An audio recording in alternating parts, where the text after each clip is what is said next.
Now, I brought in a couple of emails, as we mentioned. Am I going to blush? Yeah, this is time for Pete to sit here and blush, basically, because they're nice emails about him. But it's just for any new buyers out there. If you've never watched us before and you're wondering who's this guy on screen talking all about fragrances, well, basically, Pete is our resident fragrance expert, and he is amazing when it comes to advising you on what to buy, and that's exactly what Chrissy wrote in to tell us about. She wrote to us and said, I just wanted to write to you and tell you about all the gorgeous fragrances I've purchased from you. I love buying from Peter Sherlock. The way he describes the fragrances is amazing. I never thought I would buy fragrances from a shopping channel, but he gives me the confidence to buy, and I will continue to buy fragrances from him. We also have Debbie Malloy from Somerset, who wrote to us and said, I can't believe the fantastic value of your fragrances. Peter Sherlock is such a fantastic help when it comes to advising on the fragrances we may not have tried before, and I've been thrilled with each one I have bought. The prices are amazing and the compliments are even better. Keep bringing us more, please. And the thing is, I think she's made a really good point there, because I think it's really difficult to actually take the plunge and actually buy a new fragrance. It is. Don't you think? So being able to have someone here to tell you the sort of thing you should go for or what it smells similar to and stuff like that really helps out. So I'm sure you'll be buying lots from Mr. Sherlock today. Oh, you're too good, Jules. Too nice to you. Chanel was probably the best designer of the early part of the 20th century. But for me, Yves Saint Laurent was definitely the sort of doyen of fashion and of fragrance. Now, his first fragrance came out and flopped. It was called Y, or Y. His second fragrance, Rive Gauche, came out and sort of flopped. There was a cult following for it. But then, in the late 70s, that resinous classic, Opium, launched and made him a household name across the world. The 1.5-minute clock is there not to rush you along, viewers, but to rush me along. Because quite frankly, I could sit here and get on the scent train all day. Now, Maîtresse, even the name itself is provocative. It means mistress in French. Now, there used to be many rumours that certain fragrances in the 40s and 50s were the fragrances of the mistresses. Fracas by Piguet was an example, and it was the one that the other woman wore.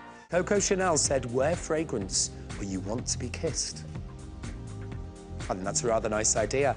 Ladies, as well, if you find fragrance doesn't last on you, try spraying it behind and on your knees. Seriously, because heat rises. So during the course of the evening, you'll find that lovely smell coming up from your knees, and you're going to get the benefit as well.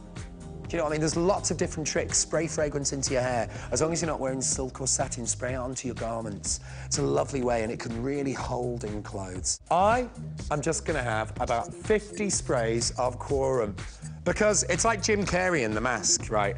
As you get to your 40s, you start looking in the mirror and you don't like what you see. The second I've got Quorum on, I don't care.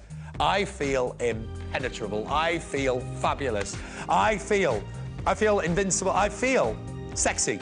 Now, I don't normally feel sexy because I'm 6'2" and lanky and, do you know what I mean, all out of shape. But when I've got Quorum on, I feel amazing. It's woody, it's tobacco-y. By that, I don't mean the smell of a ciggy. I mean the smell of a tobacco pipe. You've got the smells of the leathers in there. Now, you know me, I don't hark on about ingredients, because as far as I'm concerned, you put two ingredients together and they've got a different smell. They're not just, you know, sandalwood and lavender. It's whatever sandalwood and lavender smell together. But this smells sexy. Really sexy. Now, you know me, if you've ever seen me sell Paris Hilton, which hilariously I'm meant to have tomorrow. Can't do it. £17 and 10 pence, 32 seconds. You know what? For a modern young fragrance, that's good. It's got an almost Chanel-like woodiness to it. Forgive me if you heard this before. Forgive me if you heard this before. I was lucky enough to meet Jean-Paul Guerlain, the guy who invented this fragrance. He invented it in 1986 for his mistress, and she wore it exclusively for 3 years. He then released it to the public in 1989. It is the spiritual heir of Shalimar from 1921. Now, the Guerlain family have been making fragrances since the early part of the 19th century, but it wasn't until the late 1880s, I believe it was 1889, that they discovered a form of synthetic vanilla and added it to some existing fragrances and created the first modern fragrance masterpiece, a fragrance called Jicky. Since then, they have given us classic after classic. Remember, these are specialists. These are not a fashion house. What they do is perfume. They've given us classics, and if you get the chance to smell any of these, go for it. Shalimar, Après Landais, Le Bleu, Mitsuku, Mitsuku is widely considered by perfume people to be the greatest fragrance of all time, perhaps even greater than Chanel No. 5. Samsara is the last fragrance that they designed as a family business before they handed over the reins to Louis Vuitton and Moet Hennessy. And it astounds me every time.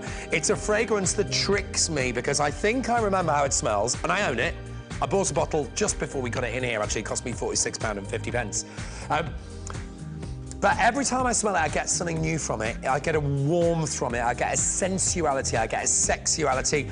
Ladies, I believe that this is the greatest fragrance of the 1980s. It's fragrance as mood changer. It's fragrance as mood enhancer. It's fragrance as life enhancer. Right, come on, let's be serious now. Why do we buy fragrance? Why are you watching now? Why do we buy fragrance? Because there's something imperceptibly luxurious about it. You know what we can't afford? I can't afford Chanel clothes or Yves Saint Laurent suits. I can't afford a decent car. Do you know what I mean? My last car was valued at 250 quid after it got written off. Do you know what I mean? We all work hard. But for me, the only affordable luxury is fragrance. I love the Prada range. Understated chic. I'm thinking actresses like Penelope Cruz. She would wear this fragrance. Do you know what I mean? It's that sort of woman. And what you've got here is a gorgeously masculine, fresh and uplifting, zesty shower gel. And it's such a great gift, because some men don't wear fragrance. Some men don't wear fragrance, but everybody washes. Everybody, you can use this shampoo. Well, most people wash. No, looking at you, Jamie, on cameras, but we should... He's downwind, it's fine. We've got two delicious fragrances for you here. And again, I'm going to sideline Givenchy. How can you sideline Givenchy? Because I want to tell you about a wonderful, wonderful designer called Madame Grey. Now, Madame Grey, that's how you write her name there, G-R-E-S. Just there, let me just move that out of the way. G-R-E-S, but it's pronounced Grey. Madame Grey was widely renowned at the time in the sort of 40s, 50s and 60s to be the most stylish woman alive.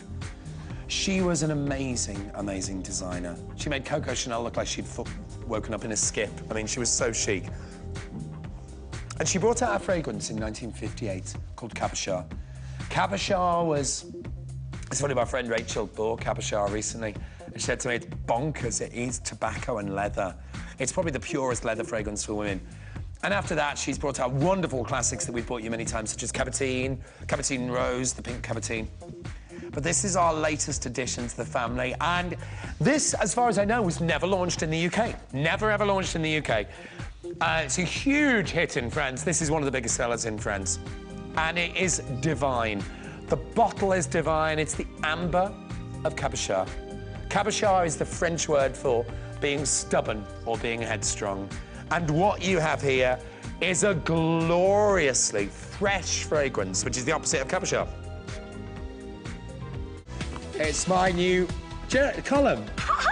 I'm so excited about this. This is actual Peter Sherlock in an actual magazine. There we go. This is his new column in this magazine. It's the Colchester 101. Yeah, it's an Essex magazine. Yeah, it's an Essex magazine, but this is about Peter Sherlock's century. Yeah. Century. Oh, I know, that picture's about 9 years old. I love but that look, picture. big TV and price drop. We mention us. Actually, I'm surprised I don't mention you. I know, why haven't you mentioned me? In your next column, can you mention me? I'm going to mention you in my next column. Actually? Oh, I love you.